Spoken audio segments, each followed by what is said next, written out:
आखिर क्या था अमित के हर रात खिड़की पर दीपक रखने का राज? जानिए आज की कहानी में। हर रात सोने से पहले अमित अपनी खिड़की पर एक छोटा सा पीला दीपक रखता था। वो बहुत तेज नहीं जलता था, लेकिन उसकी रोशनी में एक गर्माहट थी। कोई नहीं जानता था कि अमित ऐसा क्यों करता है, मगर वो कभी भी ऐसा करना नहीं भूलता था। अमित एक शांत कस्बे में रहता था, जहां रातें बहुत सुकून भरी होती थीं। तारे जल्दी निकल आते थे और हवा पेड़ों के बीच से लोरी की तरह बहती थी।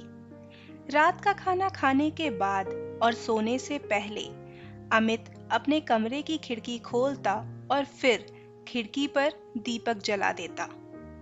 उसकी माँ रोज ऐसा देखती थी। एक दिन माँ से रहा नहीं गया, तो उस रात को अमित की माँ ने बहुत प्यार से पूछा, अमित, तुम हर रात खिड़की पर दीपक क्यों रखते हो? अमित ने नींद भरी आंखों से मुस्कुराकर कहा, क्योंकि किसी को इसकी जरूरत पड़ सकती है।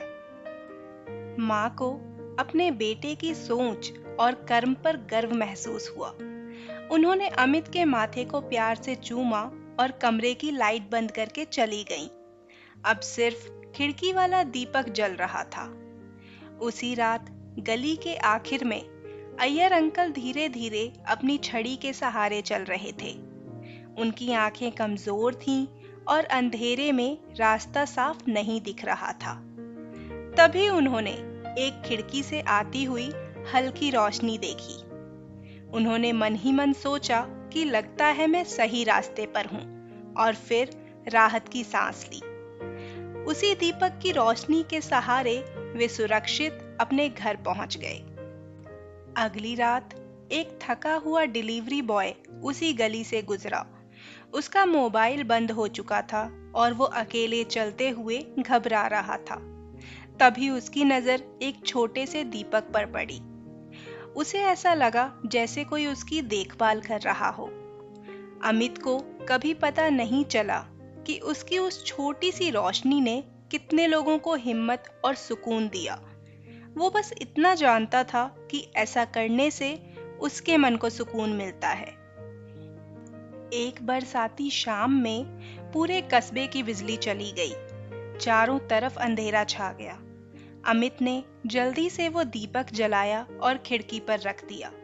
सुबह हुई तो पड़ोसी मुस्कुराते हुए अमित से मिलने आए। अय्यर अंकल ने कहा, बेटा, तुम्हारी उस छोटी सी रोशनी ने कई दिलों को शांति दी है। अमित को ये सुनकर बहुत अच्छा लगा और फिर उसने ये आदत कभी ना बदलने का निर्णय लिया। सही बात है, छोटी सी अच्छाई भी किसी की अंधेरी रात को रोशन कर सकती है।